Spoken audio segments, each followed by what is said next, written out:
Welcome to the Nerd Party.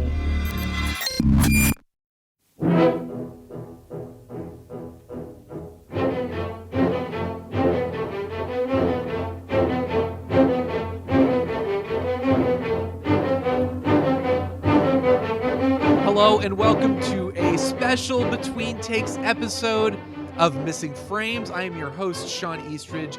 Normally on Missing Frames, we watch all the movies we should have seen by this point in our lives, but the Between Takes episodes allow us to kind of go outside of the concept. We do filmmaker interviews, festival coverage, and franchise watches with the Franchyze Boiz, and that is exactly what we are here to do today. And we are continuing our 70th anniversary Godzilla celebration, and I am so thrilled to welcome my Franchyze Boiz. We've got Brad Gullickson over here. Welcome, Brad. Hi, I gotta say, it's really weird that we're recording already because normally, like before you hit record and start doing the episode, we have a little bit more time to banter and loosen up.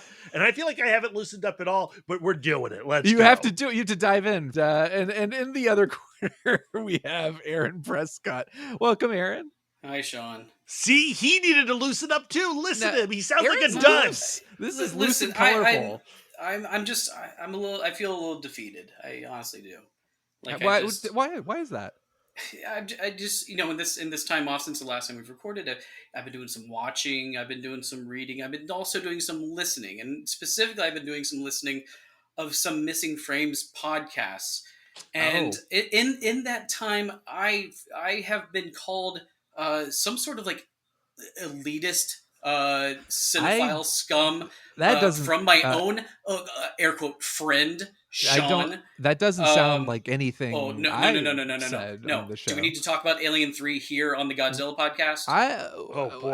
Hold on. Was there Alien 3 slander? There was Alien 3 slander. Let me crack this open. Yeah. I don't know anything. Put the soundboard away.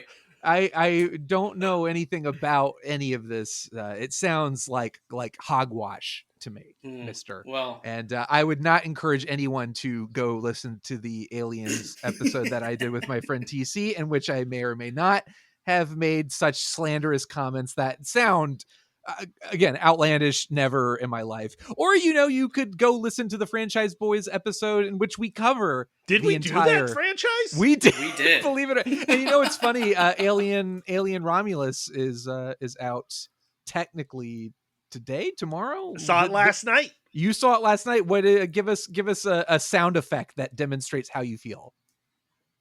It's I don't have a sound effect. I thought you were just going to go because I was like building up my Letterboxd review for you, and then you're like a sound effect, and the sound effect is this. Hold on. Three words. Here's the sound effect. Alien Covenant's better. Okay. Oh my God. Okay. Wow. All right. Well, I liked Alien Covenant. I mean, you will hear this episode during the opening weekend of Alien Romulus. You can decide whether or not that is actually the case. But how much do you love The Force Awakens? A bunch? Look, despite what Brad thinks, we have done the Alien franchise, so maybe we'll come back around and do Alien Romulus just to round things out. But for now, we are still in the midst of celebrating Godzilla, and it will never end. This is the only franchise we've done in the year of our Lord and Savior, Godzilla 2024. I just want to point that out. Since the start of this year, the Franchyze Boiz have just been doing Godzilla, which I'm not surprised by. I mean, I knew this was probably what was going to happen, but I think it's been worth it so far. And the Showa era, as we've discussed already, is a delight. It's fun, even when the movies are not up to par with what you would want them to be. It's still a lot of fun. And we're moving on. I don't have HEISEI access era. to your numbers, your downloads, your subscribers, but I am very curious to know. You don't have to give me specifics, but like, are the listens going up or are they going down? That's Look, Franchyze Boiz are consistently ignored in my numbers. That's actually not true. These episodes do really well. These are typically in the year-end stats. These are usually in top 3, top 4. One of these is going to be here, and it could very well be this Heisei era episode. Okay, all right. I bet Brad it was about depends to on the franchise. Brad with Comic Book Couples Counseling podcast, Brad and Lisa are taking off to the stratosphere. He does like not. we're number one He or we're does nothing. not have If time. you ain't first, you're He does- last. He right. does not have the time to watch 7 Godzilla movies, half I of watched which all of may these. be How mediocre. dare you? Don't you come at me already. I was telling a friend of mine, explaining to her like what this was and what we were doing, and I told her, when I watched Godzilla versus Destoroyah.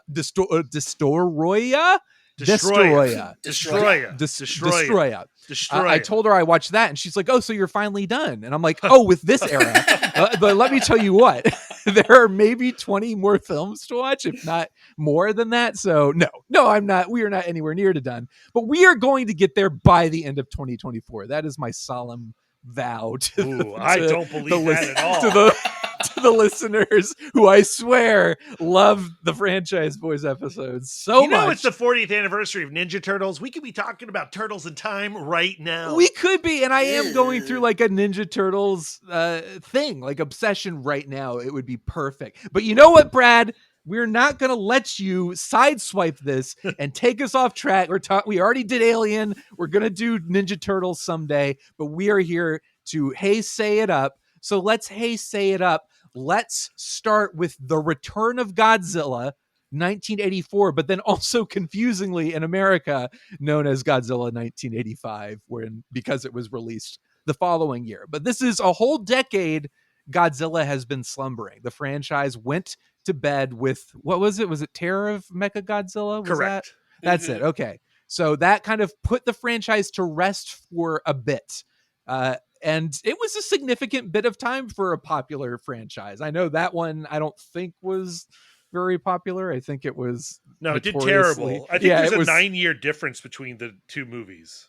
I think you're right. It was a long time, and they decided, you know what, we're going to kind of go back.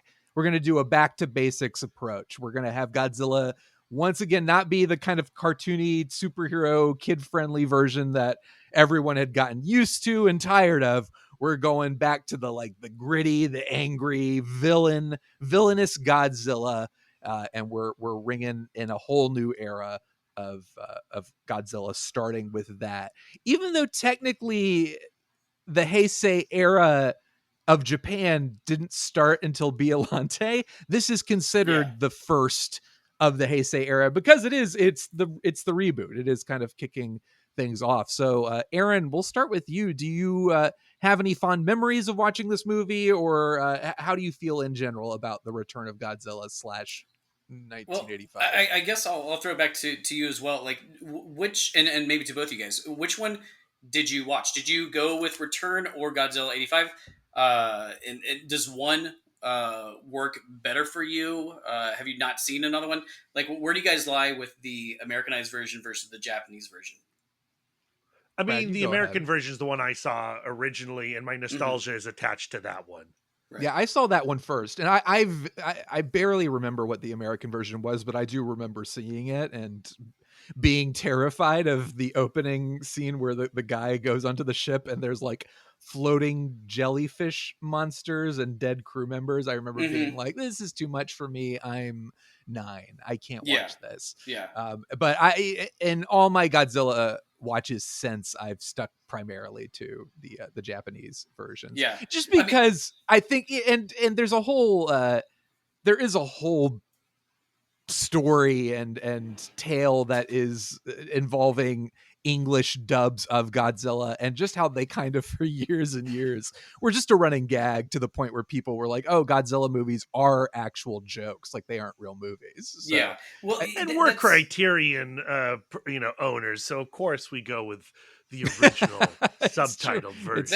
That is true. And do we need to put the word out to Criterion to not let us down and put out a Heisei master complete absolutely, they need collection to. of this, like they did. They've already put with it on the Showa. They've put it on the Criterion channel. It's not all of them, but it does Correct. have Correct, but I Biollante need the physical. I want that big giant book like the Showa era. It's One, happening. that It's going to beautiful- happen. It better. We're going to Yeah. manifest that I, right I, now. I, think And I think this podcast is going to put them over the It better include the Roland Emmerich film. But that's not Heisei. edge. That's not Heisei. You get out of here. No, but the whole box set. I imagine that the next box set will have Heisei through Godzilla -1, and I want Godzilla Matthew Broderick in there.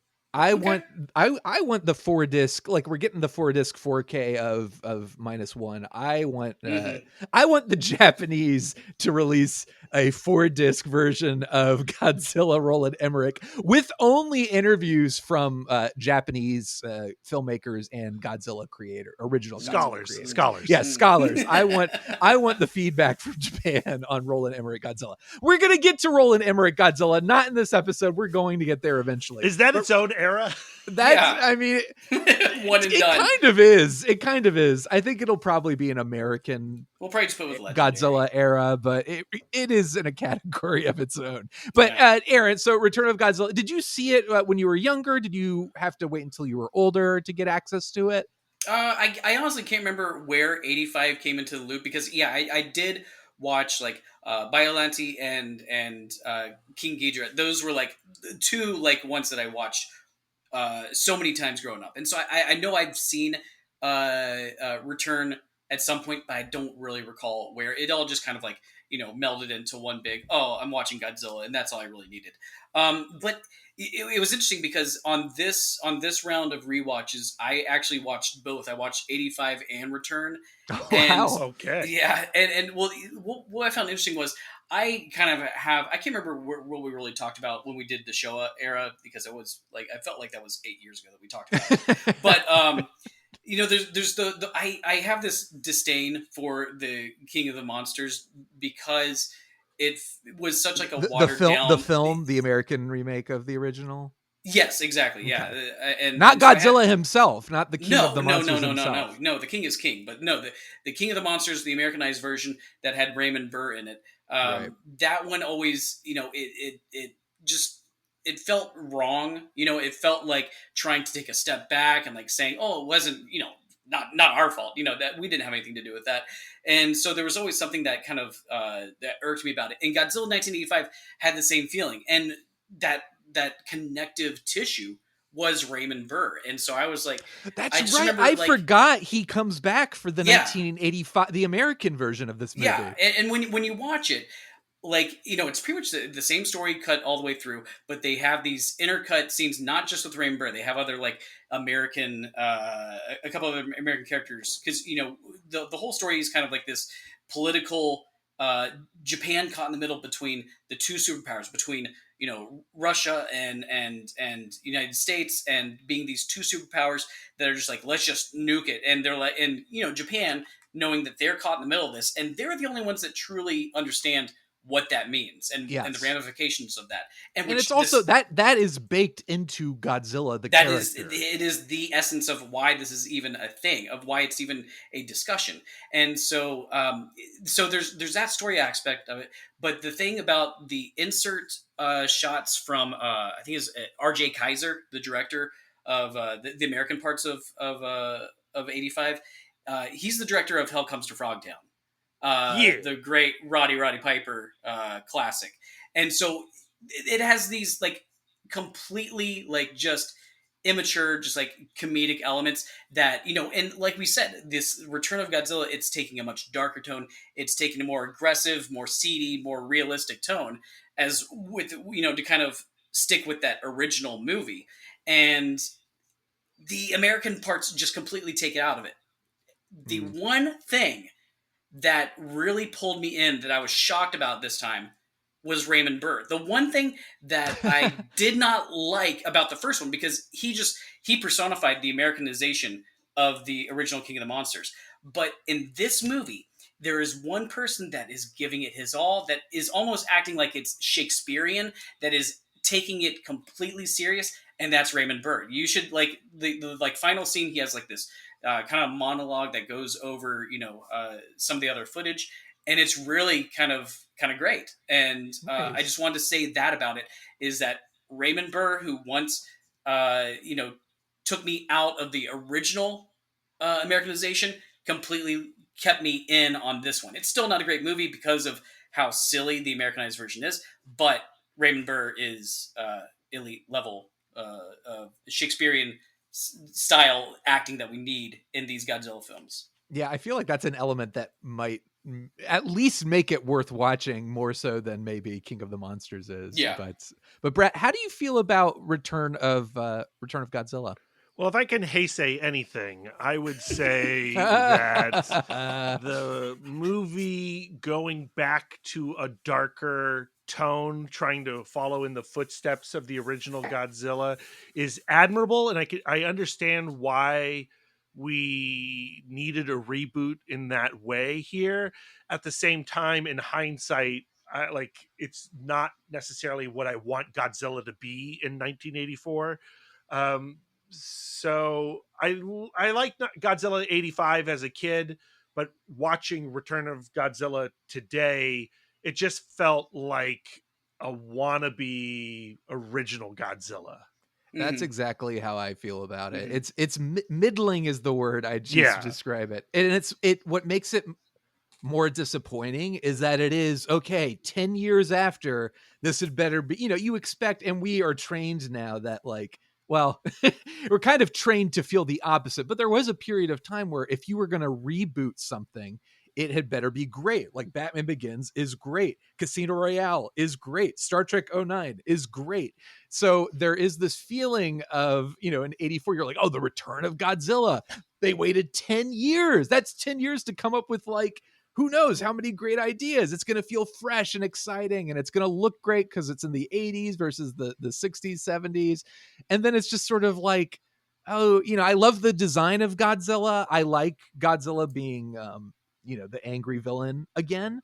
But other than that, there's not much about it that stands out. It's not like the rousing return of this character. It's more like, oh, okay, well, it's another Godzilla movie with nothing about it that stands out. The human characters are bland, and it's just it's disappointing in that regard. I think other than seeing Godzilla up to some big giant miniatures, some bigatures. There's not much, interesting things going on in the final battle and all that stuff. Yeah. And, it kind of reminded me a bit of, and I don't want to disparage it reminded me of Shin Godzilla in the way that it's the political kind of a lot of talking and discussion of the right thing to do and the kind of bureaucratic side. Well, I think what makes this movie interesting is if you put it in the context of 3 Mile Island having just happened, right? Yeah. So absolutely. It is very much like Shin Godzilla. Yeah. The threat of nuclear power is at the forefront of the audience's imagination again. And that's what's interesting about the Return of Godzilla. Unfortunately, it's not weird enough. It just, and not interesting enough, right? It's just not interesting enough. And that's also it's a portion of the film. For the most part, we're following this reporter, this guy who was in the ship that got shipwrecked, and his sister. And for a little while, it's interesting. There's kind of there's a cover up. The government doesn't want anyone to know that Godzilla's back. That stuff leading up to Godzilla, I'm like, okay, this is interesting. But weirdly enough, and this is honestly a symptom, I think, of the series in general, the better Godzilla movies overcome this by being exciting and interesting. But I think a lot of the Godzilla movies that are less successful are the ones that sort of by the time Godzilla shows up and by the time you get to the third act, the humans are just kind of, all right, we're just going to watch. we're just here to say things like, oh, Godzilla really throws a punch. And wow, he looks like he's getting hurt. And things like that. And Return of Godzilla is no exception, but also we're suffering through having to spend a lot of time with these characters as they try to escape a building that's falling apart. They're just in this Mhm. building for what feels like days and days. Yeah. And the middle section where they have like this round table with all the different governments around the world discussing like, we have to use, I love, by the way, Heisei continues the tradition of just like, talk about the worst American Actor. actors you could Every possibly find. it's like they're going out of their way to humiliate us and be like, no, these guys don't have a single good actor in here. Like it is baffling. It's so good. Like the nuclear weapons, and that's the, like you guys are saying, it's the only thing about this movie that's like, oh well, that is interesting. Yeah. Bringing that back, and it's, again, it's baked into Godzilla's DNA, but it is kind of like Japan is the one that decides like, no, we're not doing that. You guys don't get to decide whether or not we're doing that. And there's an interesting commentary there that, of course, is just kind of like by the end of the movie, you're like, oh, that's right. Yeah, it would have been more interesting if we'd kind of kept that through the final act. But it is like you said, Brett, it kind of is like, I want this to be like big and epic and like, all right, we're back into it. But it feels like this is going to sound mean. Are you guys ready? Brace yourself. Always. This is going to sound mean. Bring it. I mean this with all due respect, because I actually really, really love this actor and I really enjoy the film I'm about to state. But let me explain myself. It's a little like The Living Daylights with Timothy Dalton in that we needed James Bond to be Goldeneye. We needed that level of like departure from like, oh, we're taking it into the modern era. And The Living Daylights, the way it's directed and the way it feels, it's kind of like some of it is updated. Timothy Dalton is great, but it does feel still like, all right, we're still kind of in the trend of the Bond formula in a way that doesn't feel super detached from like what we've seen before. Never Heisei, never again.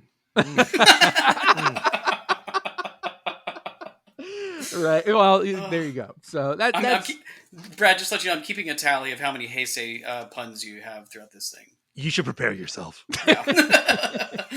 So that's how I feel. And Living Daylights is a much better. I think Living Daylights is a very good movie, which I would not say about Return of Godzilla. I think it's okay, and it's one, honestly, like in the grand scheme of Godzilla films, when somebody's like, look, I want to watch Godzilla movies, I really don't want to watch all of them, just give me the best of, like, this would not go on my even like just for fun list. Like I would be like, you could probably skip this might be hyperbolic, but like this is my least favorite Godzilla movie so far that we have discussed. Wow. That is not even remotely true. Well, I don't know if it's my least favorite, but it's definitely like one of the blandest. Like it doesn't have, it really doesn't have a whole lot what's going the point for here? it. Come on. Yeah, exactly. So, but it does have a great end credits song, which I think I don't know the name of, but it's just them singing "Goodbye Godzilla," like, and it's like it's not goodbye. He just came back. Like this is the reboot. This is the start of a whole new era. We're not saying goodbye. We're saying hello to him. But that I think is the highlight of the film for me. Other random thoughts. It is weird that the special effects feel like not super like, and we're in the 80s now, and we have like Raiders and Star Wars and things like that, and to have a Return of Godzilla that's still like, oh yes, and it's always going to be a guy in a suit, but for some reason in Return of Godzilla it just feels particularly cheap. It just feels like, oh, this doesn't look that much more advanced than the effects we were seeing. But I don't think they were interested in advancing the effects at this point. I think they're trying to get toned down. Yeah, because why even bring out a Godzilla when you're not going to have like a foe for him to go up against? Because you're really just doing, the only one that's really ever done this is the original one, where it's just him coming into a city and just saying, I'm going to walk through this place, and us getting mad at him. But I think the one thing I will defend it is that I really did enjoy the kind of political propaganda that it placed in between the two great superpowers. I really liked that aspect of it, and I think being able to focus on that really kind of set it over the edge of like, oh, this is saying something interesting. And now with a Godzilla film, you want to see something interesting. So that was the only thing that, I agree, that completely took me out of it. But I did enjoy that aspect of it. So how many, I guess, amazing goodbye now Godzilla songs do we give this on a scale from 1 to 5, with 5 being the highest, 1 being the lowest? Brad? I still can't bring myself to be like 1. Yeah. So I'll go 2. Aaron, how about you? I'm going right down the middle of the road. It's a 3-star film. Okay. I think I would say 2 as well. So moving on to Godzilla versus Biollante. Now, what's crazy about this is half a decade, I think, after. It was 89, right? Yeah, it's 89. So it's like 6 years. Yeah, which is crazy. That's not math. Yeah, well, it's close enough. It's about as good of math as you're going to get on this show. That was crazy to me that it took them 5 years to then make another one after their grand return.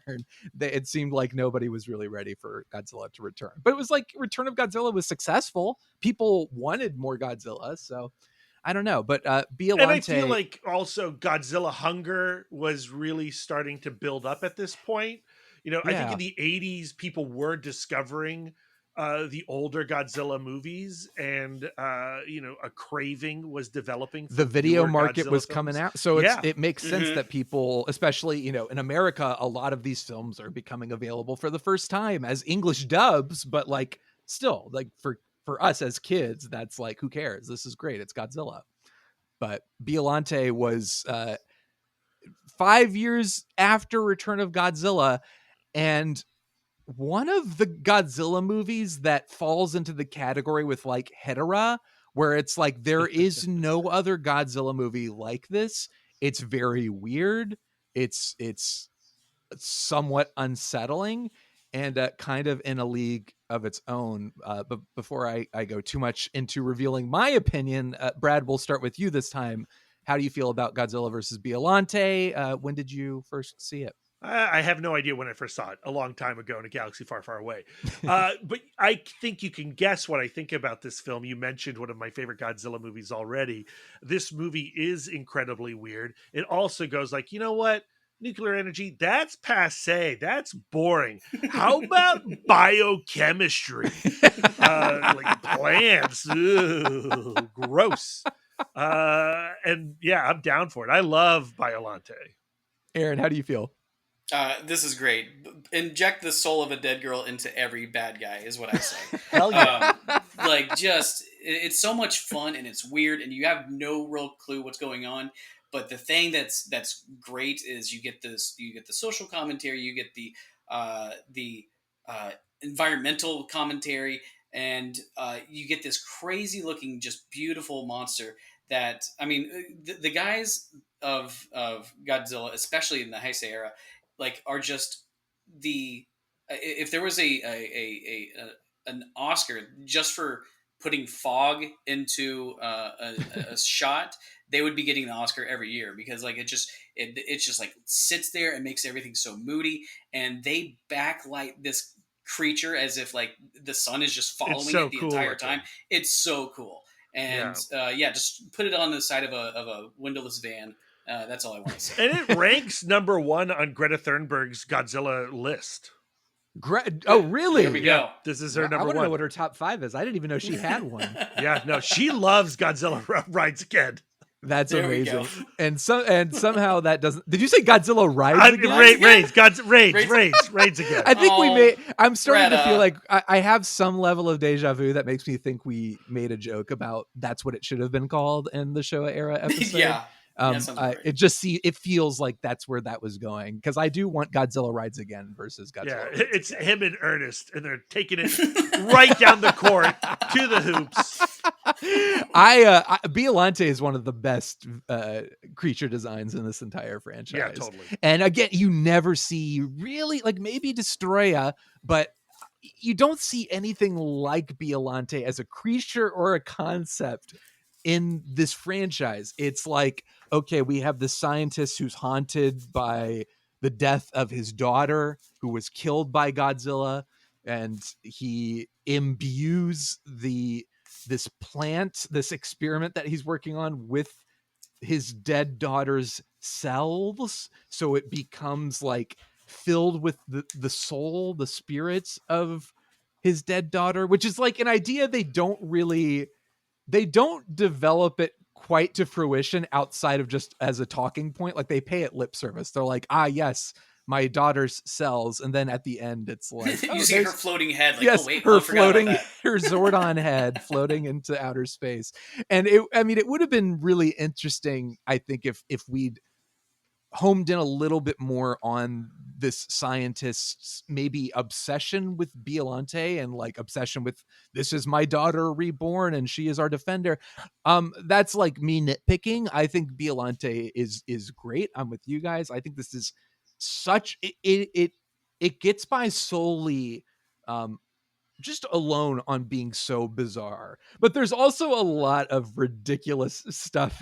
I think Hedera might be a little bit more focused, weirdly enough. This one has like a James Bond-esque subplot because the filmmaker, I think the director, was not into Godzilla and was really into James Bond movies. So he's like, I'll do it, but I want a whole subplot where there's like shootouts and like spies and people, like all these like chases and things like that he desperately wanted to put in the movie to make it interesting. But then at the same time, he made this very cerebral, like more thoughtful Godzilla movie, at least certainly more thoughtful than Return of Godzilla and more thoughtful than a lot of the other ones we'd seen. Do we know why there's such a tonal shift between this one and the last one? Because like Return of Godzilla is supposed to be like, we're going back to, the serious themes of the original. And then now they're like, yeah, we're going to have some environmental stuff in this, but like plant monster, So apparently there was like, wasn't there like a contest, like a Japanese contest? It was I think some dentist, like one, he just wrote like a simple script or something, and maybe had some art going into it. But it wasn't there was another Jet Jaguar, wasn't he like an art contest I believe so, winner or yes. something like that? And so go to the fans. The fans know what we want. I mean, just let us write the scripts, for crying out loud. We know we got it where it counts. So no, I don't really know why the big extreme tonal shift, but I am thankful for it. Yes, I'm okay with it too. And also I'm reading Little Shop of Horrors because that was around this time. So people were thinking like, oh yeah, let's get a giant plant. The Godzilla franchise is nothing if not like just relentlessly ripping off every other franchise around. Well, especially this Heisei era, which I think is fascinating. You kind of go to each movie, especially from here on out, and you get a sense that the director just kind of was grabbing onto something, and then like as well as just like putting Godzilla in here, is like, this is what's hot right now, so I'm gonna put I'm gonna sprinkle it with some of this Hollywood magic and see if I can make something really grow. Exactly. And then it didn't do well, right? It didn't. It was it did not do well at all. And ironically, in later years, I think there was a Japanese poll that named Biollante the best Godzilla movie. I don't remember which poll it was or when it was conducted, but like it is ironic that ended up being the case. That seems extreme. Okay, here we go. In July 2014, in a poll reported by the Nihon Eiga Satellite Broadcasting Corporation, Godzilla vs. Biollante was selected as the best Godzilla film by a group of fans and judges in Japan. So it didn't do well. A lot of people think like it was too dark. It was too weird. There weren't any recognizable outside of Godzilla. Like they thought they'd strayed too far into trying something new. It is funny. Like, it's like, that's exactly why I think Biollante works, is it's like, it's new. You haven't seen a Godzilla movie like this. And of course the response to it is like, nobody goes to see it. So their thought is, well, we got to bring back all the villains that people know and love to get them their butts in the seats. They also blamed Back to the Future Part 2. Like they were like, people want to see the time travel movies. They don't want to which is exactly why it was in the next movie, because the director blamed Back to the Future on its on the it beating out Biollante by so much, and so they're like, he's like, I gotta put time travel in here. I gotta put they're like, we can't have something this strange. Let's make something way more normal. Right. Right. But it is like, I think the things that I wish this movie, I wish this movie was weirder, as crazy as that sounds based on what we're saying about it. And anyone who's seen it knows the movie is pretty weird already. But I do wish it had kind of focused a little bit more on Biollante. I feel like there's a whole chunk of the movie where after Godzilla and Biollante fight, Biollante kind of disappears. And then it's just Godzilla kind of ravishing and doing his thing. And then Biollante comes back at the end to defeat Godzilla.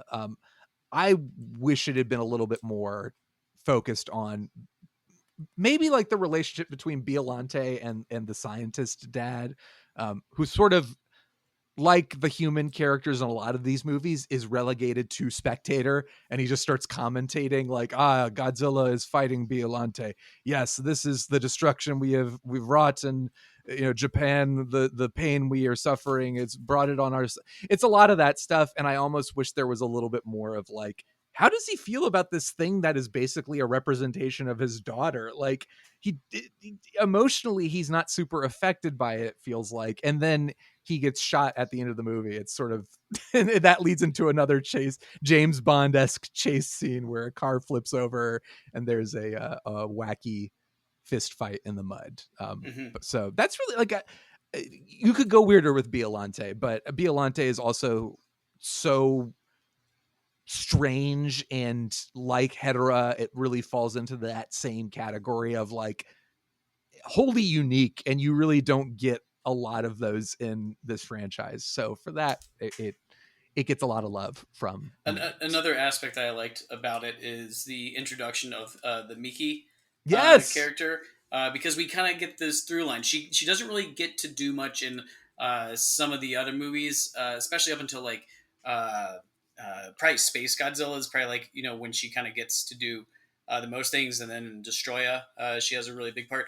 But it was nice to kind of have like this common character who has this more than just a personal connection with Godzilla. But it is, it's also like, I agree. I'm glad you brought that up, because she plays such a, not a big role, but she is like the recurring character slash actor. And she's the Millie Bobby Brown of the HEISEI era.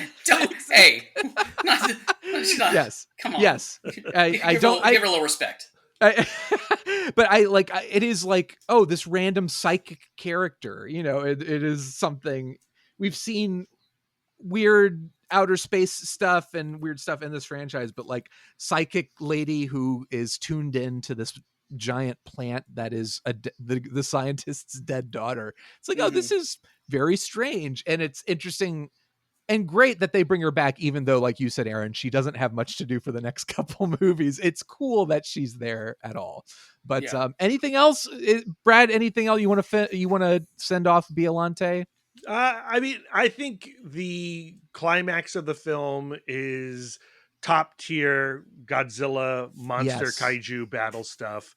As Aaron said, it's beautifully shot. It's just a crazy, gorgeous looking movie. It is bug nuts, and I'm here for bug nuts. Well, then how many bug nuts would you give Godzilla versus I Biollante? also agree with you that it's maybe not as streamlined in its bug nutsness, so I will go with 3.5. Aaron, how about you? Holding hands called with Brad, 3.5. 3.5 for me as well, right across the board. So Godzilla versus Biollante. Also, like, again, we're talking, it's the opposite of Return of Godzilla in that we're making this short list of Godzilla movies you have to see. Biollante is going on that list 100%. Yeah. All right. So now we are moving into, obviously Biollante was not a success, as we've already discussed, which meant that aside from incorporating time travel as a mandate, because obviously Back to the Future was the reason Godzilla didn't do well, we also need to start incorporating classic villains that people recognize, that will get butts in the seats. So not 5 years, but just a mere 2 years after Biollante, we get Godzilla versus King Ghidorah. And I don't know, Brad, we started with you. We'll just start with you again, Brad. Okay. How do you feel about this one?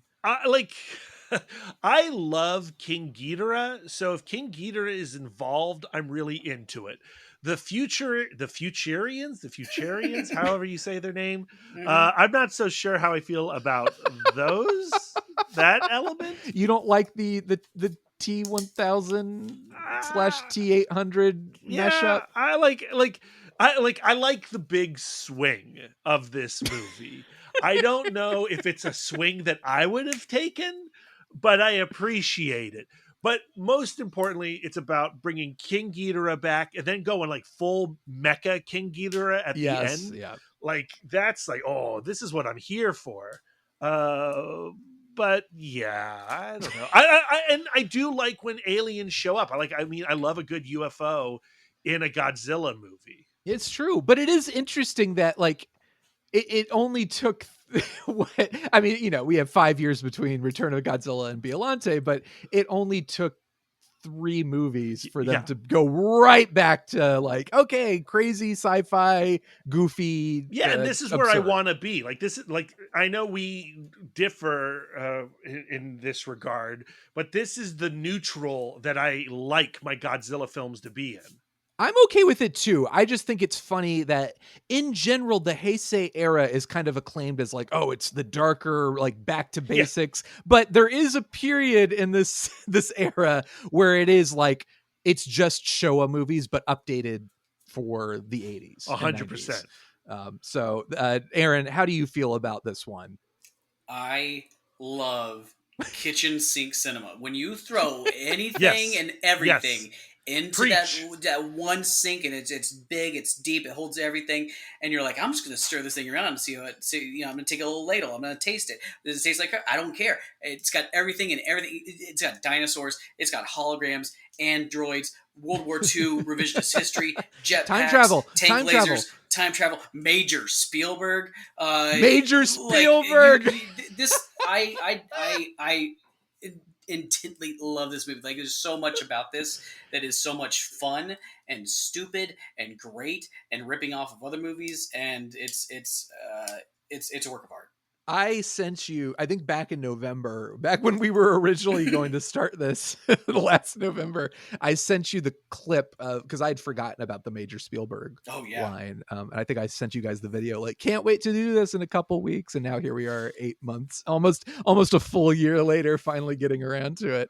I like King Ghidorah. Like, this is fine. I think what bothers me is what I was saying, which is that Heisei, I want to feel like I'm seeing new stuff like Biollante or Destoroyah, and this feels a little bit too much like, okay, but I've kind of seen this already. You've I never agree. seen Godzillasaurus before? Yeah. That is No. true. Yeah, the time travel, going back to see the origins of Godzilla, is absurd and fun. I hate it. I hate I do. Godzillasaurus. I love what I do love about that scene though is when the general, like the Godzillasaurus is stomping around. The general is in a cave and he just looks up and he goes, "A dinosaur?" And he leaves. And it's like, what do you mean? Why was that the first thing you thought of? Like, there are bombs exploding. Wouldn't you just be like, oh my God, we're under attack? But like, without seeing it, in the middle of World War II, he just looks up and he goes, "A dinosaur in 1940s Japan," or like it's great. I love it. That's basically to me what this film is in a But I mean, nutshell. it is a dinosaur. Why would you not be like completely flabbergasted? I was a dinosaur kid growing up, and so All right. So, but here's the thing: this is not just a movie. This is a prophecy. Okay, if we're gonna go to that Major Spielberg spiel, so for people who haven't seen it, there's a great scene where I see what's going to happen where here. the Japanese are getting bombed on the island. There's a dinosaur there, and then it cuts to the U.S.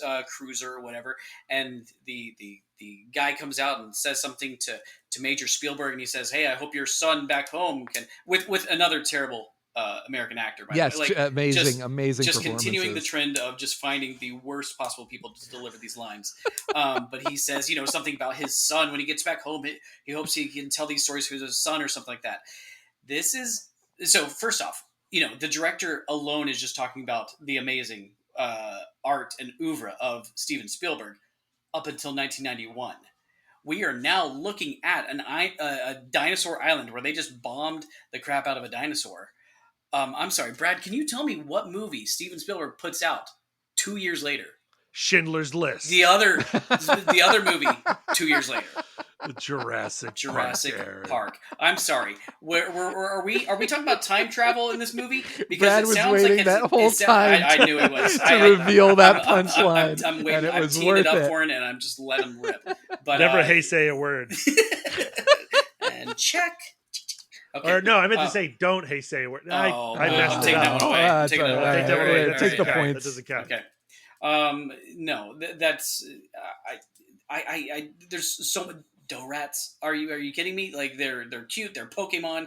It's like they turn them into the King Ghidorah. I love the over explanation of everything in this movie, and it's just wonderful. Yeah, the over explanation that just it makes less and less sense the more it's explained. It's Completely. like, you know what? Let's just all right, no more explanations. Let's get into it. You're like going back and like, wait, why are we worried about him being a dinosaur when we're talking about him being irradiated like in this era? And you're like, what are we talking about? He could have just been a dinosaur, but yeah, right, yeah, exactly. So and they're like laser gun battles and they really did throw everything they could possibly think of into this movie. And I mean, I'm not gonna say it works for me, but it certainly is like one of the most of the Godzilla movies. It's got the most of a lot of these movies. What else do I love? The T-1000 ripoff that runs very quickly, and it's the M11. Yes, the M11 that they just speed up the frame rate, or I guess they slow it down is technically what they do. But well, he's like running on wires. Looks like he's on like just the world's weirdest treadmill because he's like behind some bushes and like it reminds me a lot of Kung Fu Hustle, like the Looney Tunes Kung Fu Hustle sequence. But like with this, it's like that's the best it's the best they can do, and that makes it even better. So I do like that a lot. Again, I think the Godzilla design is great. One thing we forgot to mention about Biollante is Akira Ifukube came back to score it, and he scores this one as well. So I like that. I think I just am thrown by needing this, like just the quick retreat into like standard Godzilla fare for me is what holds this back. I'm like, this is where the Heisei era starts to lose me a little bit, is when we start to retread and it's like, none of these are as interesting as Biollante. Is it interesting, or is it just not a tone that you jive with? Like, to me, this is just anti-Shawn cinema. But I enjoy I do typically enjoy this tone. I enjoyed it in Showa, but I like, let's roll back the tape on previous Franchyze Boiz episodes. But I think I do want the Heisei era to be consistently like, look, if we're going to go grounded, angry Godzilla and like the terror of this creature, then this is like, what are we doing here? I've seen this already. I've seen the outer space stuff. I don't know. So yeah, on the one hand, I love that it's ridiculous, but on the other hand, I'm kind of like, I need Godzilla to get with the times here. I need some grounded, weird Biollante stuff more than this. Is that okay, Brad? No.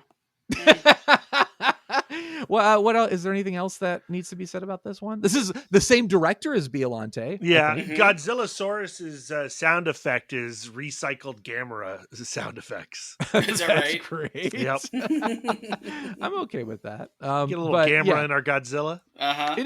It is interesting that Biollante, King Ghidorah feels more like, I don't know, it feels more like a standard Godzilla movie. But I guess, if we're talking about he put in all this James Bond stuff in Biollante because he didn't like Godzilla, this is certainly like, what movies are out right now? Terminator and Back to the Future. I mean, like, we were all that person, right? Like, the first time we saw the T-1000, we're like, well, I'm going to make a movie with a better T-1000. Like, I want the T-1000 in my film. So yeah, M11, let's do it. Fair enough. Like, this is kind of the story, the Godzilla story I'm playing out in 1991, having seen these movies. Like, how do I fit a time traveling robot that runs really fast into my action figure extravaganza? And I feel like this film is where the franchise is really shifting into a new era.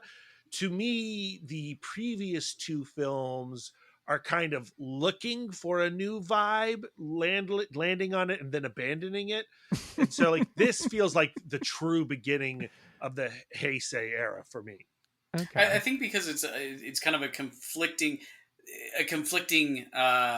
good guy bad guy duality of Godzilla. We're not just fully like having him stomp through a city and he's the bad guy, and we have the X2 fighter jet come after him or something like that. There's something more to he's helping us. He's still stomping on things, and there's that kind of push and pull of is he for good, is he for evil? There's still quite a bit of evil in this one, but there's something is still about saving not necessarily humanity but the earth, and I dig that. And Miki's back, as we mentioned. She does return, Mm-hmm. and she really is just in this movie as like a callback to the last one, just to kind of continue and be like, yes, this is a sequel to. Yeah, she like pets a Biollante. rat and that's bye. it. She's like, oh, they're cute, and Yeah. she doesn't really do anything. Does she even like? I think she does something psychic related, but I do remember thinking for this one and Mothra, like, is she just here? Like, is she gonna actually participate, or is it really just like we want to have her in these movies to have a continuing through line? Yeah, I don't think they really knew what to do with her for a while, and it could have been any other character. It didn't have to be Miki for that character. So I agree. Right. Okay. Well, I guess on a scale from 1 to 5, how many major Spielbergs would you give Godzilla versus King Ghidorah? Brad? 3.5. Aaron? This is a solid 4-star major Spielberg. Wow. I will do 2.5. Oh goodness. All right. And now we're on a roll, because like this is like they were not stopping, because we got Godzilla vs. Mothra the next year, 1992. And again, this is kind of just like essentially a remake of Godzilla versus Mothra. There's some new stuff in it. There's like the Indiana Jones stuff at the beginning that is very evil quickly. Mothra. Yeah, there's evil Mothra. But Venom for the Mothra, most, as I like to think of him. Well, yes. Battle Mothra, isn't that what the name derives from? Batra? I think you're probably right, I know, Aaron, right. the expert on you know these things. I'm gonna just say yes. You I were know correct. some of these things. I don't know We've my got- kids' names.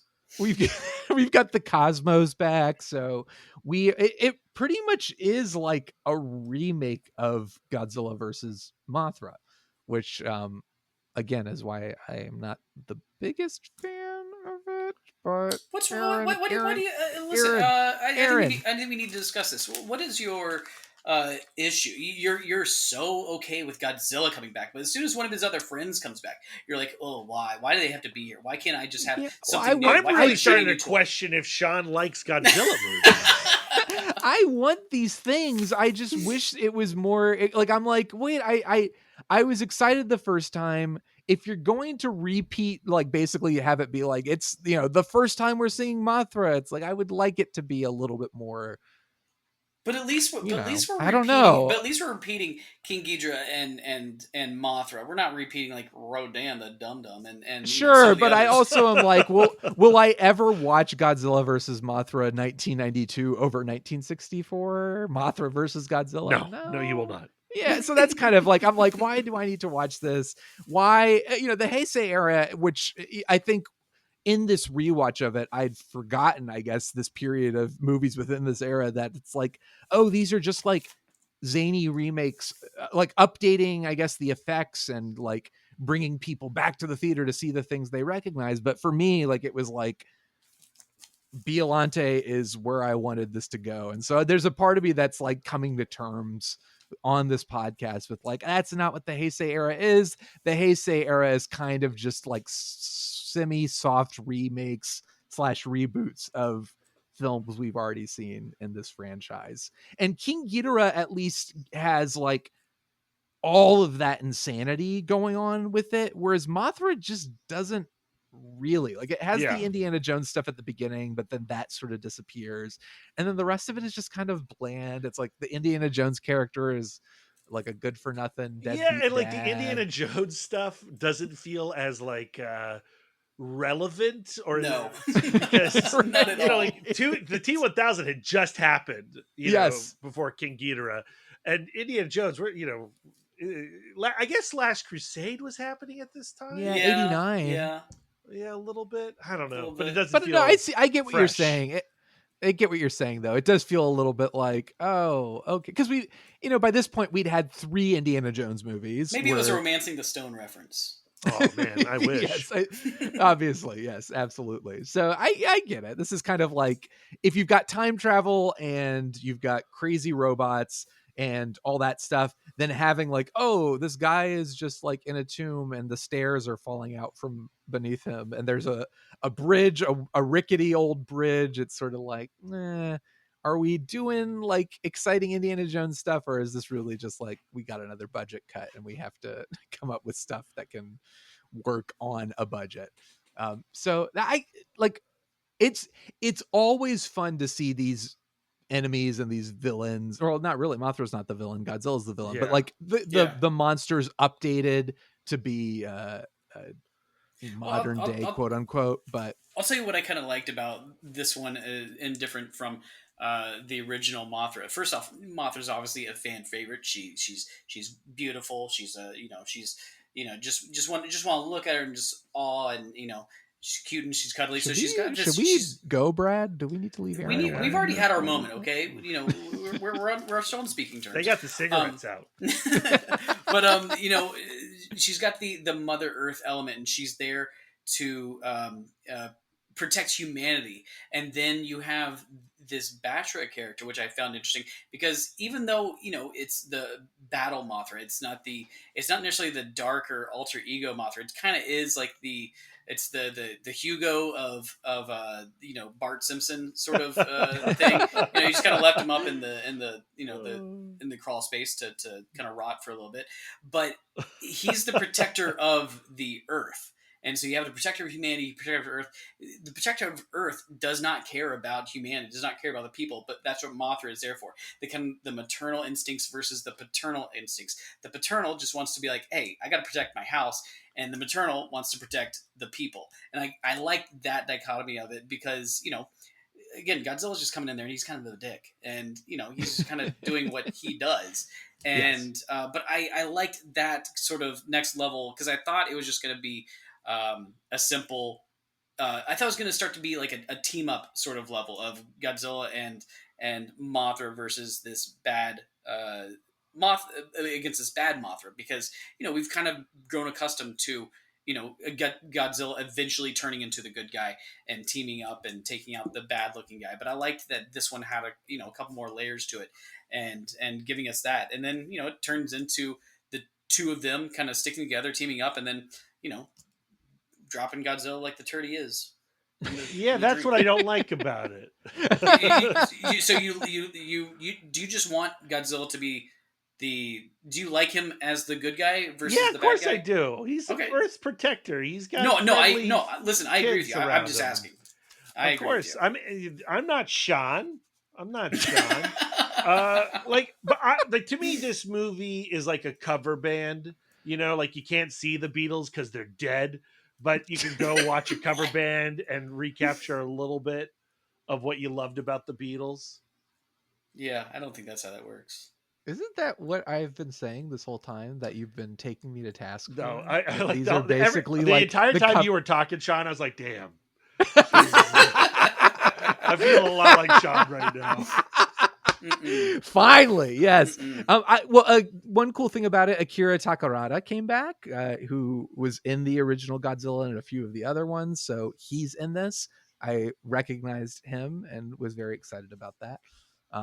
But yeah, that's actually a really good way to describe it, Brad. I'm so glad we're in agreement on this. I know that McCartney and Ringo are still around, but the Beatles are dead, guys. So don't send the email to me. It's true. So this one more than King Ghidorah just feels kind of like, I've got this movie. I can watch that one instead. And it's sweet. The dad and his daughter are reunited. I actually think the at the people stuff in this is pretty good. end. I don't know. The husband-wife thing is... I'm just saying, it's fun at the watchable. beginning. It's fun at the beginning when they have this kind of like confrontational relationship, and then when he gets a haircut and is Yeah, but he's wearing just a kind of a suit. weird deadbeat. You're Yeah, like, he just sort of shows up and is Yeah, like, but I like all hey, that. He calls her Brad fat like likes 3 it. times in the movie. You're like, oh, buddy, come on. I'm not saying that's a behavior to model. Okay. he goes on a journey. It is an emotional journey, and Brad appreciates that the character grows. This He just in, loses- Brad hates the Beatles and fat shamings. on the latest Godzilla episode. No, yeah, he love goes the through. Beatles, come I'm just saying it was a downgrade. He lost the headband. He gives up his grave digging ways. To me, that's not an upgrade. That's a downgrade, and I feel like this movie is doing a disservice by praising. That's strong. the A character. disservice. So that's all. Brad, do you see what you've brought on? Do you see what you've I'm so you've elevated uncomfortable in his- this conversation you really because should be. I feel like mom I and don't dad know who are I am fighting, anymore. and I'm trying to figure out where I fall in This this is- battle. so Will I I think go that- with dad or will I go with mom after? So the what you're divorce? saying is this movie how really about does. how about you just you just accept that you're gonna have 2 Christmases this year, okay? Just chill out. That does sound great. That does sound great. Well, it sounds like you're saying this movie actually touches on something very deeply personal to you, and that the story of the father and the mother reconciling their differences for their daughter is really speaking to you, and really what you want I'm to just happen saying I in enjoyed every. watching their narrative. Okay, that's all right. That sounds good. So that's all I got to say about this one.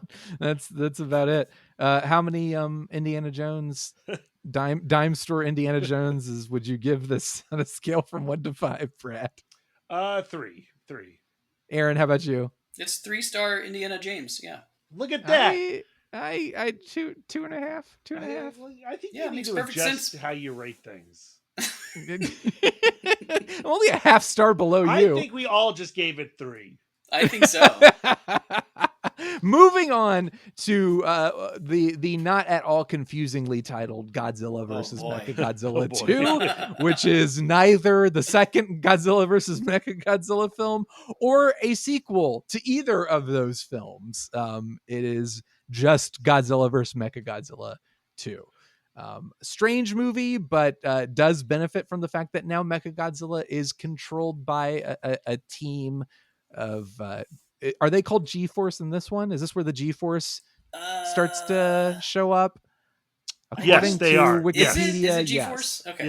Yes. So G-Force, I think they finally name dropped G-Force. Yeah, because This is the also- G Crusher then gets installed in Mechagodzilla. Yeah, that's true. Yeah. Yes. So this is again 92 Godzilla versus Mothra, and then this is 93. So they are just really, really bashing these out one after the other. So I'm not gonna lie, I'm trying to remember what happened in this. I don't remember. A lot of these start to run together after a little bit. Was Rodan in this one? Yes, which Okay. is why Aaron's going to hate it. But Mhm. Rodan's He knows it. great. He knows it. And we also get baby Godzilla returns. Manila, but not Manila. They They said, refer to- "Hey, let's not make this one look like a garbage pail kid. Let's actually make this one look somewhat Like- interesting." a little bit like Godzilla, just a Yeah. little bit. Yeah.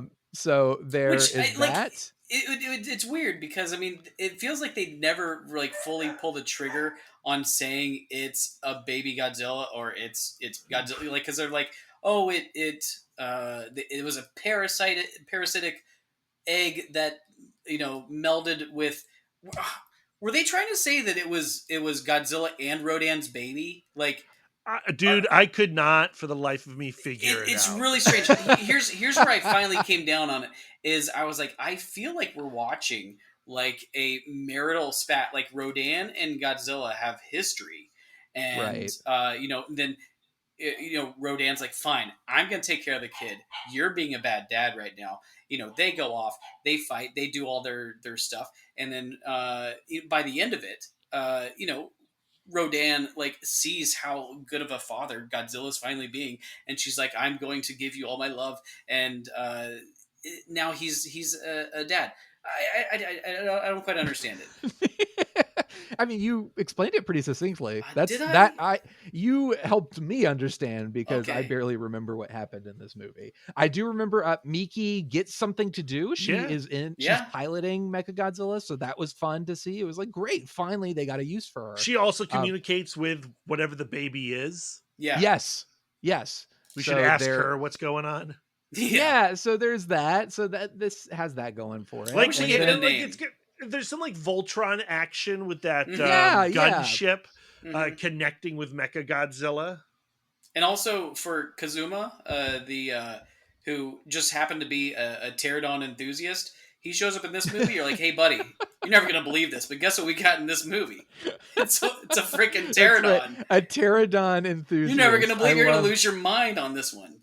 He really lucked out. Like, did. this is definitely the best week, day, whatever. Could you imagine if he was a pterodactyl enthusiast and just, oh man, he's like so close. There's also so close. like they also like there's like a whole G-force, I guess, training program, and I was thinking the whole time, I was like, that would be kind of fun, like a Godzilla course, like that you have to learn about Godzilla and what he does in order for you to pilot this badass mecha Godzilla. Like, how do I sign up for that? Like, where can I would put my name in the hat for that for sure. So these are all wonderful things that I think it's because you hate Godzilla and you want to murder him. But like, Shawn, like when the love him so Mechagodzilla much. is on screen, you're watching, right? You're paying attention. You're like, this is cool. Notes. Yes.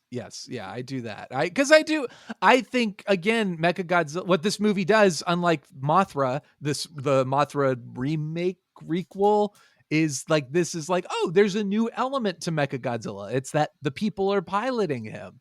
So, not saying that suddenly makes this great by any means, but I do enjoy that aspect of it, and I do like that Miki gets something to do in this movie. So, Question for you guys is, in the true Heisei sense, is Godzilla the villain in this movie? I don't think so. Listen, the scientists come to his island. They steal baby Godzilla. They take it back. The only reason Godzilla comes on land is to go find his baby. Like he's like, and like through the that thing. ending of the film with Godzilla and the baby going off, it feels like it's off into the sunset. I feel like, these are heroic figures. Godzilla did nothing that's wrong. fair. So this is where, and the Heisei era kind of has this vibe. I think maybe this is the start of it, because you do get it in SpaceGodzilla, and you certainly get it in Destoroyah, where it's like, oh, maybe Godzilla isn't so bad. So at this point in the Heisei era, what I will say to its benefit is that it is kind of nice that we're getting more of a continuity from film to film. Not that that doesn't exist in the Showa era, but here it's a little bit more explicit because we have this returning character, Miki, even though they have like returning actors from previous films playing different characters, so it can get a little confusing. I do like that in a way, we are seeing a growth of the Godzilla character that I do think comes to fruition by the end of the Heisei era. I feel like I'm looking back at these movies, and apart from Return of Godzilla, I don't know if Godzilla is actually the villain. I think we're trying to paint him as a villain, and if a giant, if a giant plant with the soul of a dead girl trapped inside started speaking to me, I feel like I would attack it too. If a 3-headed devil dragon from the future started attacking me, I think I'd attack back. If I saw Mothra in grub form, I would immediately try to squash it because it is still disgusting and gross and ugly. I think like you can't really say that Godzilla is heroic in the Mothra one. So you're saying, but listen.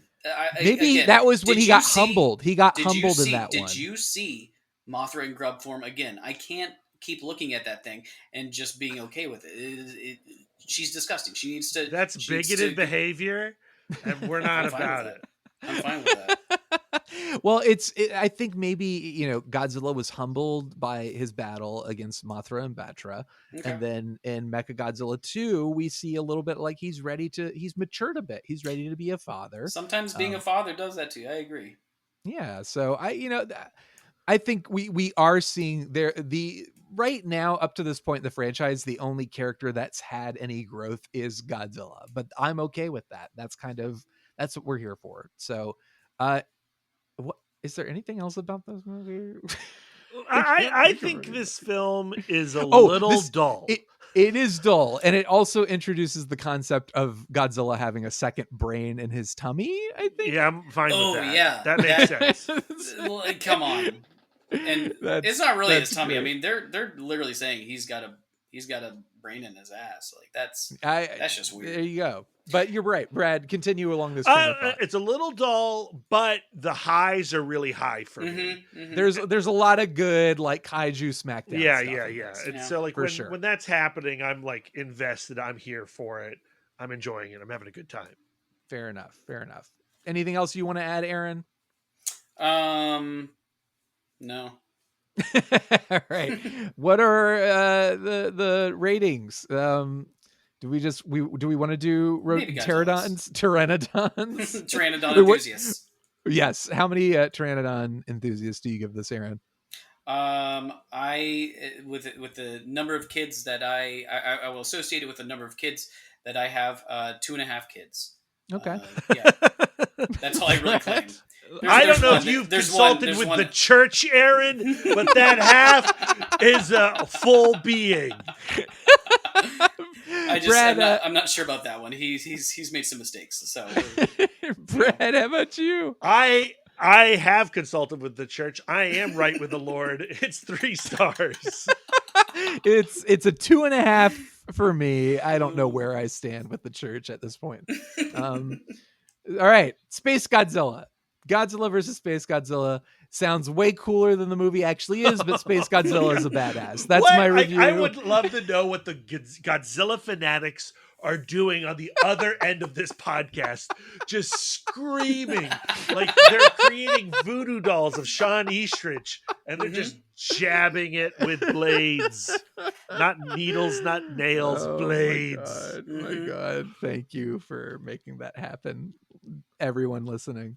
Brad, tell me a little bit about your feelings about SpaceGodzilla. SpaceGodzilla looks so cool, Shawn. He does look great. I just said that. Looks so cool. We get more baby Godzilla in this movie. You know, I'm starting to really come around to like loving the idea of a baby Godzilla. I mean, SpaceGodzilla, like I have an action figure of SpaceGodzilla. It looks really good on the shelf. Oh, I had one too. It was fantastic. That's, I think, what was most disappointing is having that action figure the for so Star long. Falcon in this, right? That's super cool. Yeah. I had the SpaceGodzilla figure, and I feel like this movie does not live up to what that figure looked like on my shelf. But makes for Aaron, a great Mondo poster. Yes, Aaron, you're agreeing? How do you feel about SpaceGodzilla? I'm not necessarily agreeing. I mean, Brad said that that SpaceGodzilla, which is the lamest name in the Godzilla universe, that he looked cool. I would like to rebuttal that he could have looked a lot cooler, because I mean they talk about that. The reason that he looks like this, or that he came down or whatever, is because he got G cells, and there were 2 instances that the G cells, I guess, went into space. It was Biollante, and it was Mothra. I guess G cells that got onto Mothra when Mothra went into space. I don't know, that the whole thing. Listen, if you were as cool looking as Biollante and you got your G cells into space and mixed it up with Godzilla and then mixed it up with space crystals and whatnot, you would look so much cooler than Godzilla with like a really cool backpack and some big old shoulder pads. Like, come on. I'm okay with SpaceGodzilla. I think he looks fine, cool. but he looks like they just had a leftover Godzilla costume from the last that one. is and true. They said, and they're like, oh, let's, shoulder pads and a backpack. Let's put it on. You know, I think it's a bit lazy. I think if you got some Biollante DNA in you go full like crazy and make him like a really weird, goop monster from space. I mean, he looks a little bit like Elizabeth Shue in Adventures in Babysitting. Like she got the broad shoulders, right? What a Paul. What a and pull. and it is like an easy attachment. Elizabeth Shue, very tiny hourglass shape, but then she puts on that coat, Yeah. and then it's Yeah. like a linebacker, right? Yeah. It's Yeah. an attachment. It's an effective attachment. Mhm. This is the downside of, like, again, 92, 93, 94. We are getting one right after the other, and they had to throw something together real quickly. And I think they thought Mechagodzilla 2 was going to be the last Godzilla movie as well, but then it did so well that they decided that's not going to happen. We're going to keep making them. So I think maybe just the rush and all that. Look, I like Space Godzilla. Is that all right? I feel Yeah. like I'm on You're You're an gonna like island. one of these movies. I didn't say I liked the movie. I like Space Godzilla. I don't know about the movie itself, but I do like the design a lot. I don't have any issues with I it. mean, if you look Aaron. at the early concept art for Space Godzilla, it's way cooler. Like Wasn't it? Well, it was supposed to be like an ice monster. yeah, like yeah. was gonna It looks combat. very Bernie Wrightson. I'm a big fan of these designs, and I'm sure it would have looked absolutely killer if they could afford it. But again, I think Space Godzilla just looks rad. I like that backpack. I'm reading on Wikipedia that it says, well, didn't he? No, I guess he didn't. But Akira Ifukube, I will say that name right someday. He said it said he refused to be involved in Godzilla versus Space Godzilla after reading the script, which reminded him too much of a teen idol film and included rap music. Did I miss something? Did it have rap music? I don't think it did. I don't remember any of this in this movie. Like, did I miss something? I don't. That yeah. doesn't quite compute. Yeah, so let's just put that out there. I saw that and had to say it, and I don't remember. Also, what else I was there going to brief say. nudity? I'm looking at the Wikipedia. Yeah. Yeah. There was I don't the remember that dude either. showering. Yeah. Oh, that's Oh, right. On the That's island, right. like you Yeah, just see yeah. a big old Yep. butt in view. Yep. Big I ol' don't think butt. of butts Big ol' as butts. nude. Yeah, it's just a booty. Yeah, All this right, is a then booty. let your freak flag. Let your booty fly. Let the Yeah, booty get that out fly. there. Let your freak. Can we Wait, talk is this- about what was the mech Moguera or something? What was it? Yes, I yeah. cannot pronounce it. That's why I have not brought it up. Magera. Yeah, something Magera. like that. The It's a birthing kits were a little reference too wide. to. It's a reference to the Mysterians, which was Ishiro Honda. Yeah, Honda it was an old movie. Honda like thing, and it looked even dumber back then. And they So- didn't really update it all too well, so it didn't work for me. And was it this or was it Mechagodzilla 2? Some of these just run together. I literally just watched this a couple days ago, and I have trouble remembering which one is This which. is your But podcast, is this the one man. with the? Is this the one with the angry pilot who's like, I have to kill Godzilla, but then in the end he's like, oh, Godzilla's not so bad. He's a pretty cool guy. Is that this one or yes. the last one? No, this is this one. Okay. Yeah, where the guy's like, I need to shoot this guy in the armpit. Like, Yeah, he the killed entire Godzilla. movie. Killed my friend or my Yeah. brother or somebody related to me, and Yeah, I which had to we've get kind of gone revenge. through with a couple other movies before, where it's like, Godzilla, Yes. killed my brother. You prepare to die, sort of thing. Yes, Godzilla but then you versus- learn to or love Godzilla him. You're minus like, one. yes, yeah. that So too. by the end, you're kind of like, okay, but then he learns to love God. How he learned to stop worrying and love Godzilla is what the subtitle for this film should have been. The big bonus I will say about this movie is, we got Baby Godzilla in the last one. Baby Godzilla in this one gets a cuteness overload. Like it, Mhm. Full Pokemon, big old Yeah, eyes. yes, the big old like, eyes. Yeah, just cuteness overload. Looks nothing like Godzilla. You're like, how are you going to get to that next level? Like, like how are you going to? Where are the Baby Godzilla action figures? Is I'm what sure I'm saying. in Brad's house, I'm sure. Yeah, probably. Yeah, we're gonna have to raid I don't Brad's have any house. little Godzilla action figures. Nope. Mine are all big. Adult Adult. space They're all space adult. Godzilla grown up. No kids in Brad's house. Super. I am badass. child-free. It's true. And we're keeping it that way. Correct. So we've got references to Ishiro Honda movies. Mhm. Akira Ifukube is not coming back Whoa, because rap music. Right. I forgot. Like the thing is, like it also just feels like quite long. Like it just kind of keeps on going and doing things that aren't really necessary. There's like a 20-minute Yakuza subplot where Miki gets like kidnapped. Oh, that's right. And for no reason other than for her to all of a sudden have telekinetic powers. Yes, and she lifts the bed. She doesn't lifts the she? bed. Like she Yeah. she lifts the bed so the hero can shoot. That's right. Like the guy falls in love with her, and he says like the world without love is not a world. What is the quote? It's like a I don't very know. I wish he like would have gotten oh shot in the foot too. life would be sad without love, and they love each other, and then he is gone by the next. Gone by the next film. one. Good Yes. good job, Miki. You pick him right. You know how to pick them.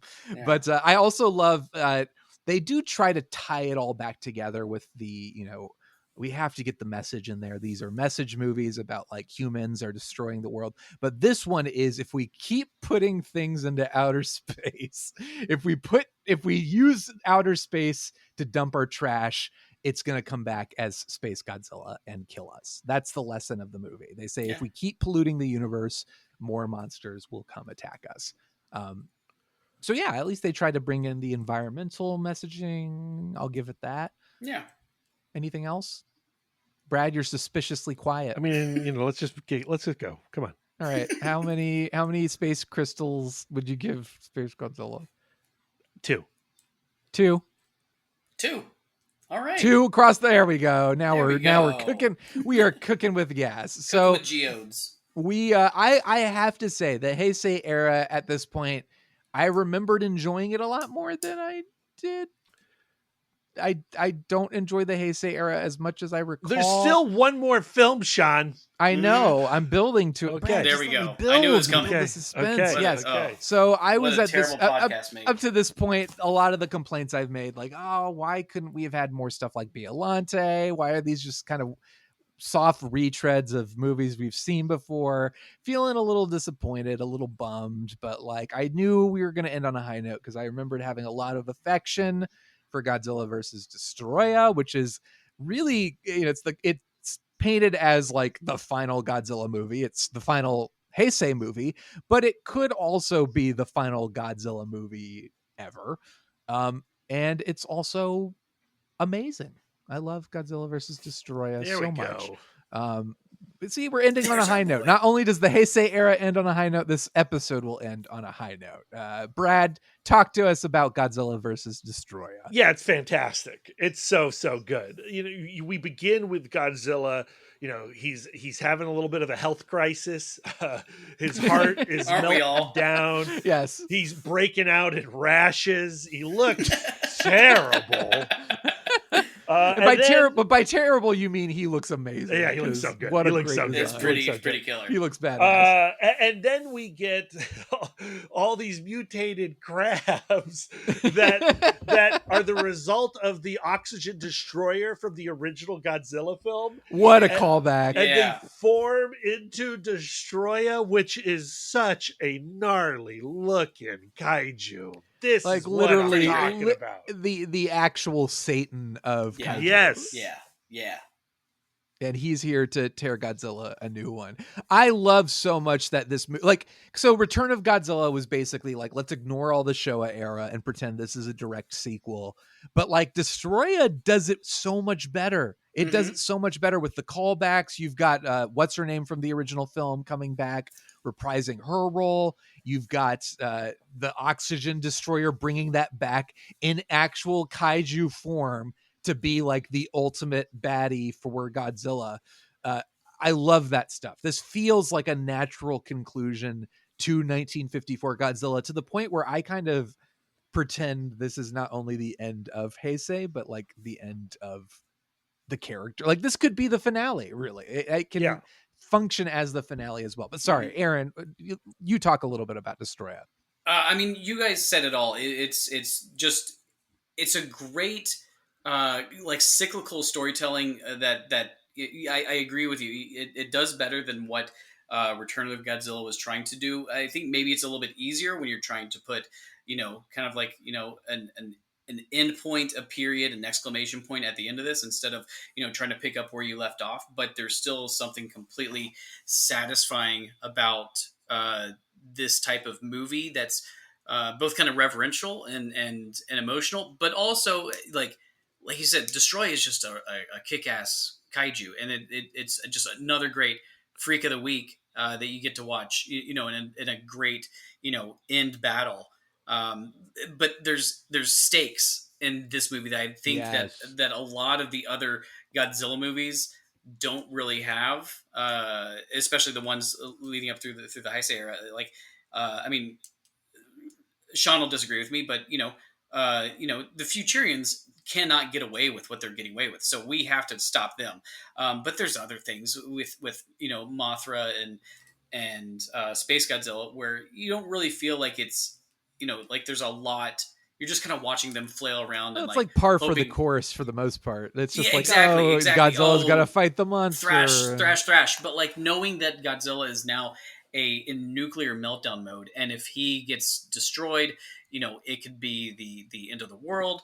And it's really fantastic and a lot of fun. And I can't say enough about this one. This is elite level Godzilla right here. This one feels very forward looking. Like it doesn't feel like it's trying to replicate anything from the franchise.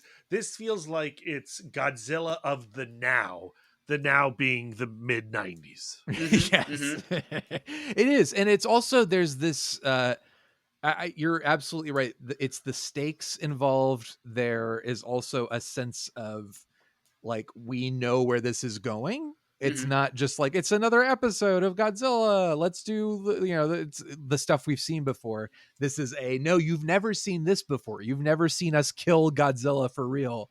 Like, in the first movie, they kill Godzilla, but obviously he keeps coming back over and over.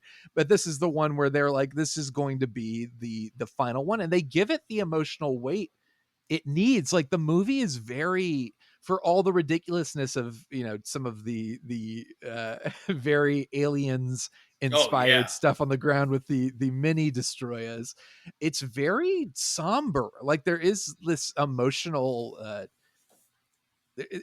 there is an emotional through line that kind of grips you. Like, I was surprised, after being so dismissive of the previous entries, how emotional I felt watching it and how attached I felt to this iteration of Godzilla, but also like the characters like Miki, who is the only one that is recurring from the previous films, but you do really feel connected to her. You do really feel it when she says at the end, like, my time with Godzilla is done, or like, my journey is done. Like, it feels like that, and it carries emotional weight and significance, and it doesn't feel empty. It feels earned in a way that is very, very satisfying and very moving. Like, it was very well. Shawn, if I could real quick, just read my professional letterboxd review for you real quick. Have I liked that one Destoroyah. yet? Go like I'm it. checking. Wait. Yes, you have.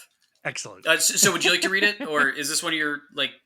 No, I don't. He's got it. He's got it bookmarked. No, I know this. Anyways, Roar of Sadness is one of the most heartbreaking scores ever written. Please play this at my funeral. That's all there is to it. Yeah, I mean, there's some. It's so much fun, and like you said, Destoroyah is just a really fantastic villain, and to start him out as those little like mini aliens, and then evolving into the big giant, queen alien looking one, but the emotional, like, kind of roller coaster of baby Godzilla coming in, and again reverting back to now looking like Godzilla instead of like a Pokemon, was another trip. But yeah.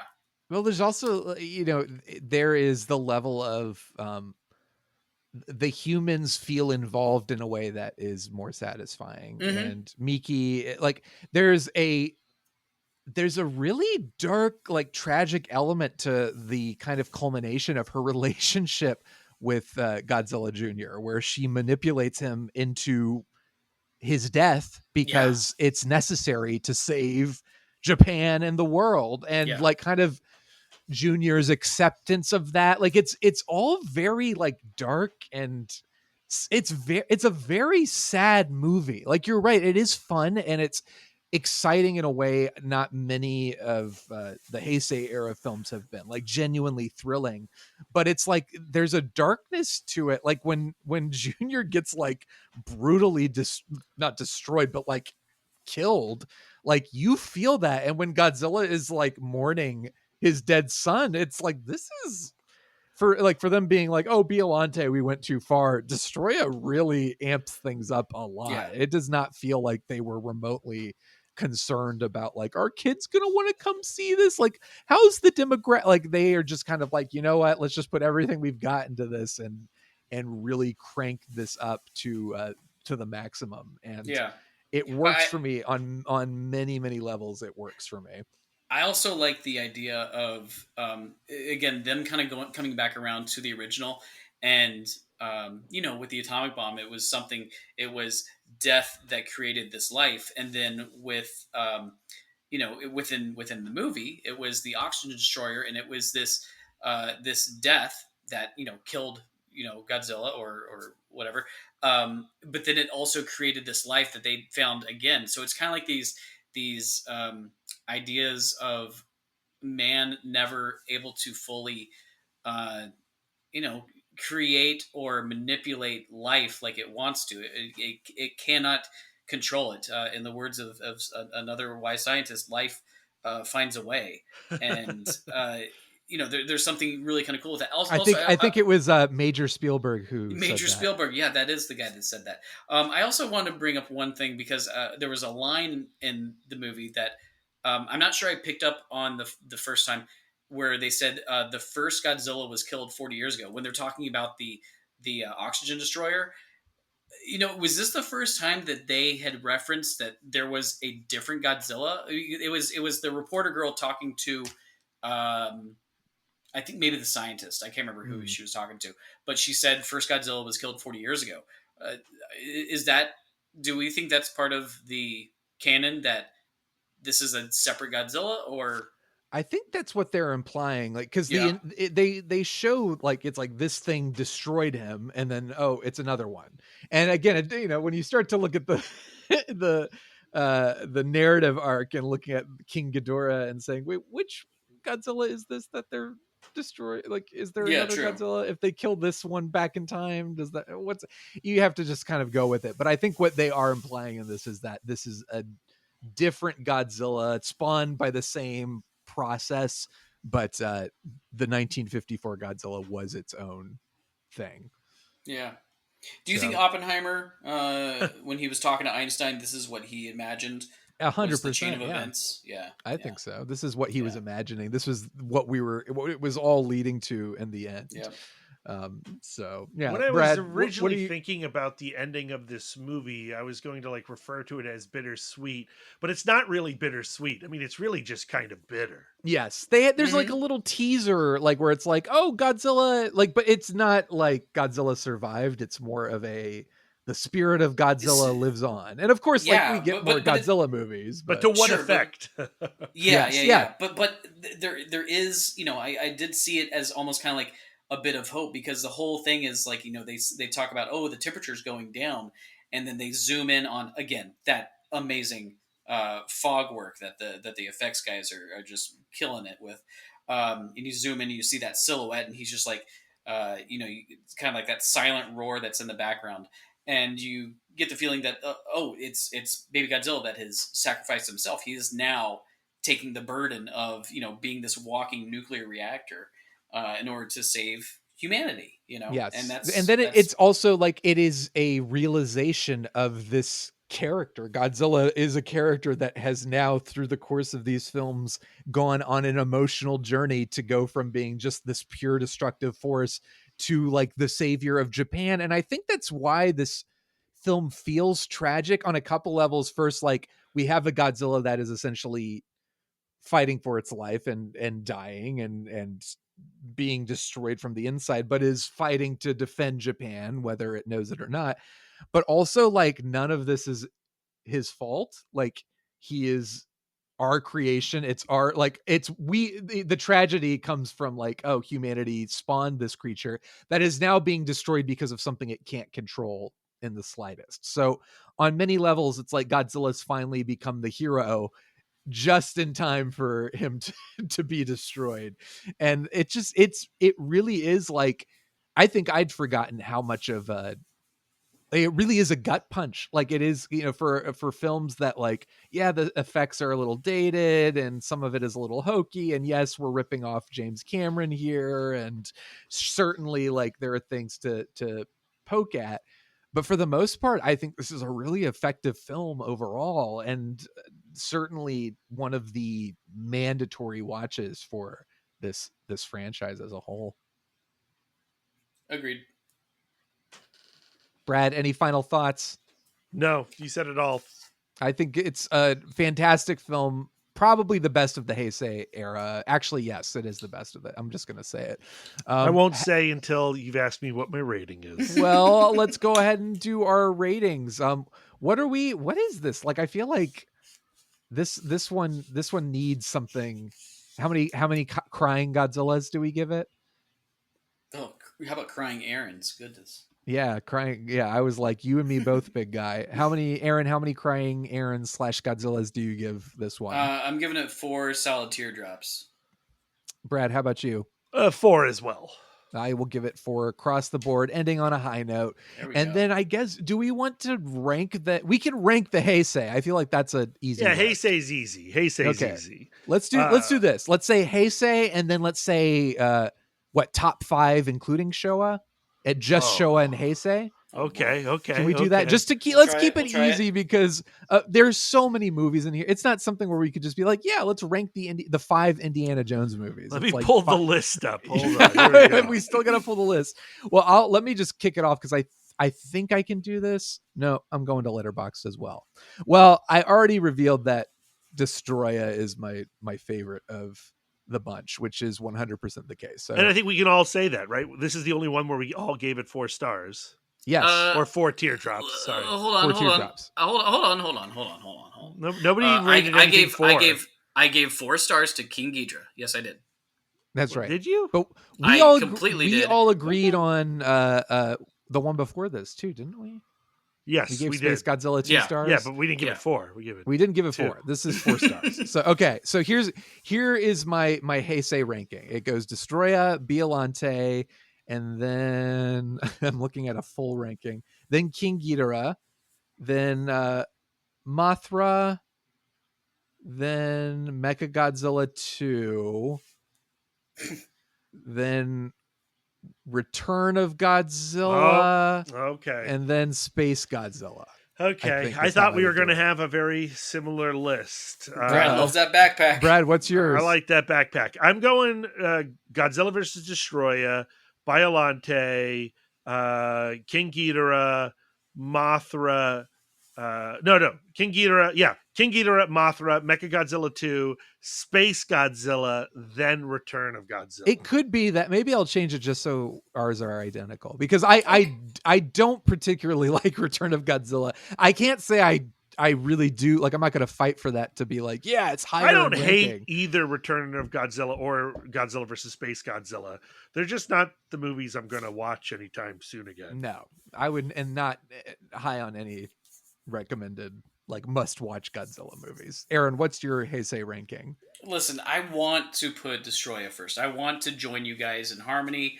There's something just so goofy, fun, and everything about King Ghidorah that I have to put him first. Wow, okay. Yeah, I'm going that. I'm going Destoroyah. I'm going Biollante. And then I'm going literally just throw the rest into a blender. And I don't care. I don't want to throw them in the trash, but they don't mean really anything. Like, I have fun with portions of them, but I could go with I could create my own supercut of these movies, and I think I could make a great Godzilla film. Okay, awesome. Do we want to do top 5, top 10 Godzilla movies so far? What do you think? I'm gonna do just of Showa and Heisei my ranking, my top 5 ranking, just those ones. I'm excluding anything we have not yet watched. Okay. I would say it goes Godzilla, the original Godzilla is number 1, then Destoroyah, then Biollante, then Ghidorah, the 3-headed monster, and then the original Mothra versus Godzilla. That's my top 5 so far. All right.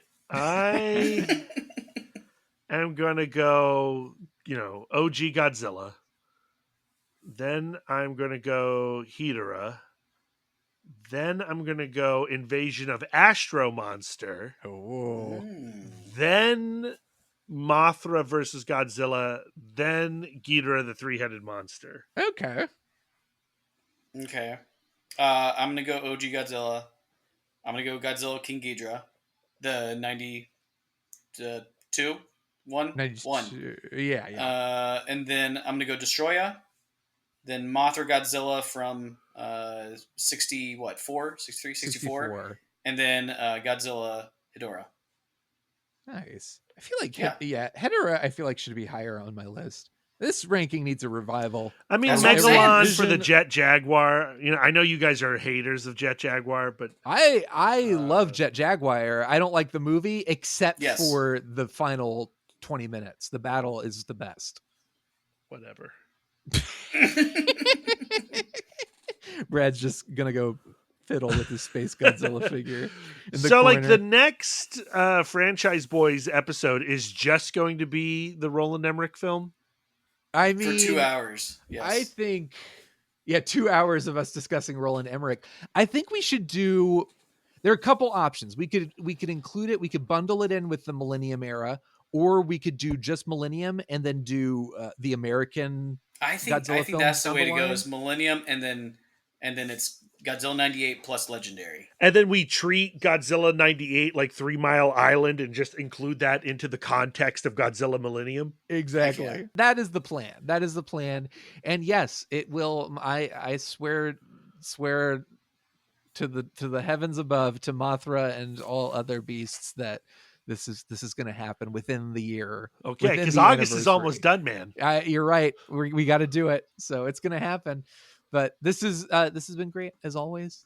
Thank you guys for being here. And Aaron, tell the good people at home where they can find you on the internet. You can find me at A Cool Hand Fluke. Not really doing much on the socials. I write lots of letterbox reviews, and Brad pretends to like them. But you can find me on. I don't pretend to like them. I he hit the likes like them. button. Yes. Listen, I'm talking metaphorically, spiritually,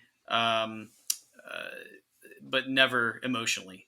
That's I feel correct. I feel those empty likes is what I'm saying. But yeah, you can find me at A Cool Hand Fluke somewhere. I'll talk back. And Brad, how about you? There's 16 more Godzilla films. Yeah. I mean, are we counting the animated ones? Because No, I gotta watch too. those. I haven't watched them yet. Yeah. Oh my gosh. No. Okay. You can find me on most social medias at Mouthdork. You can, of course, follow everything comic book related with my other podcast, Comic Book Couples Counseling, that I do with my lovely wife, Lisa. We just got back from San Diego Comic-Con. We conducted 11 interviews, and we're turning those 11 interviews into a half dozen episodes. Our latest episode is a conversation with Ram V about the new New God series from DC Comics. But we've also recently talked to Tom King and Daniel Sampere about Wonder Woman, Junie Ba about the new Ninja Turtle series, Night Watcher. A lot of cool stuff over there if you like comics. And by the way, if we were going to include Godzilla comics into a Franchyze Boiz conversation, Godzilla versus Charles Barkley is at the top. Heck yeah. Yes, that goes without saying. And you can find me at YayShawnDoorman on Twitter and ShawnDoorman05 on Letterboxd. Thank you, Franchyze Boiz. Always a pleasure.